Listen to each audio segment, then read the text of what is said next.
Hi guys, இன்றைக்கி ரவா பொங்கல் செய்ய 200 gram ரவை எடுத்துருக்காங்க. அதுக்கு ஒரு 50லேருந்து 75 கிராம் பாசிப்பருப்பு எடுத்துக்கோங்க. பருப்பு நிறைய இருக்கும்போது டேஸ்ட் நல்லாவே இருக்கும்.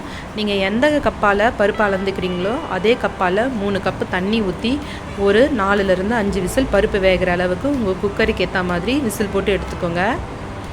இப்போது விசில் ப்ரெஷர் அடங்கின பிறகு நம்ம ஓப்பன் பண்ணி பார்க்கலாங்க. பருப்பு நல்லா வெந்து வந்துருக்கும். இதை ஒரு மத்து அல்லது கரண்டியால் கடைஞ்சாவே ஈஸியாக கடைஞ்சிக்கோங்க.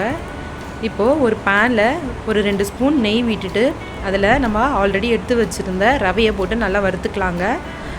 சிம்மில் வச்சு வறுத்துக்கோங்க. ரவையோட கலர் மாறுற அளவுக்கு நல்லா வறுத்துக்கணும்.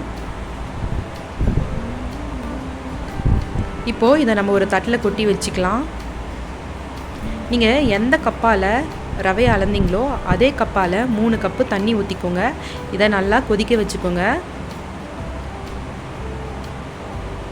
தண்ணி கொதிச்சுட்ருக்கும் போது நம்ம பொங்கலுக்கு தேவையான தாளிப்பை செய்யலாம்.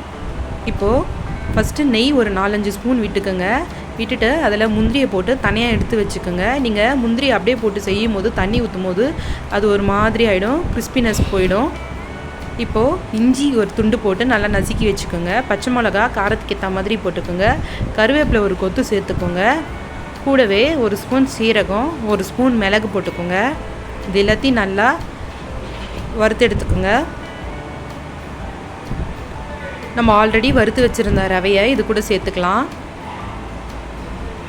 இதுவுமே நல்லா மிக்ஸ் பண்ணிக்கலாம். இப்போது நம்ம வேக வச்சுருந்த பருப்பை இது கூட சேர்த்துக்கலாங்க. இப்போ தண்ணி நல்லா கொதிச்சிட்ருக்கோம். அதை இது கூட சேர்த்து உடனே நல்லா அங்கங்கே கட்டி முட்டி இல்லாமல் கலக்கி விட்டுக்கோங்க. இந்த மாதிரி உடனே கட்டி முட்டி பிடிச்சி வரும். நம்ம அங்கங்கே ப்ரெஸ் பண்ணி இந்த மாதிரி பண்ணிக்கோங்க. நீங்கள் ஃபஸ்ட்டே சால்ட்டு சேர்த்துக்கலாம். நான் இப்போ சேர்த்துக்கிறேன். இப்போது 2 ஸ்பூன் நெய் அல்லது 3 ஸ்பூன் நெய் விட்டுக்கோங்க. நெய் பிடிக்கலன்னா நீங்கள் ஆயில் கூட இந்த டைமில் சேர்த்துக்கலாம். இந்த மாதிரி கடாயில் ஒட்டாத அளவுக்கு நல்லா கலக்கி விட்டுக்கோங்க. ரொம்ப டேஸ்ட்டாக இருக்குங்க. நம்ம கரண்டிலேருந்து எடுத்து போட்டால் நல்லா ஒட்டாமல் வரணுங்க. அந்தளவு நல்லா சேர்த்துக்கோங்க நெய் தாராளமாக.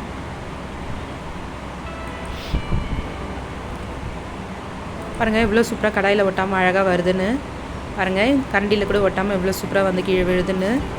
இப்போது நம்ம வறுத்து வச்சுருந்த முந்திரியை இது கூட லாஸ்ட்டாக போட்டுக்கோங்க. நல்லாயிருக்கும். டேஸ்டான ரவா பொங்கல் ரெடிங்க. நீங்களும் ஒரு வாட்டி வீட்டில் ட்ரை பண்ணி பார்த்துட்டு எப்படி இருந்துச்சுன்னு கமெண்டில் சொல்லுங்கள். நம்ம சேனல் பிடிச்சிருந்தா மறக்காமல் சப்ஸ்கிரைப் பண்ணிக்கோங்க மக்களே. இது கூட தேங்காய் சட்னி வச்சு சாப்பிட்டோன்னா ரொம்ப டேஸ்ட்டாக இருக்குங்க. கூடவே லைக் அண்ட் ஷேர் பண்ணிக்கோங்க. டாடா பாய். நன்றி, வணக்கம்.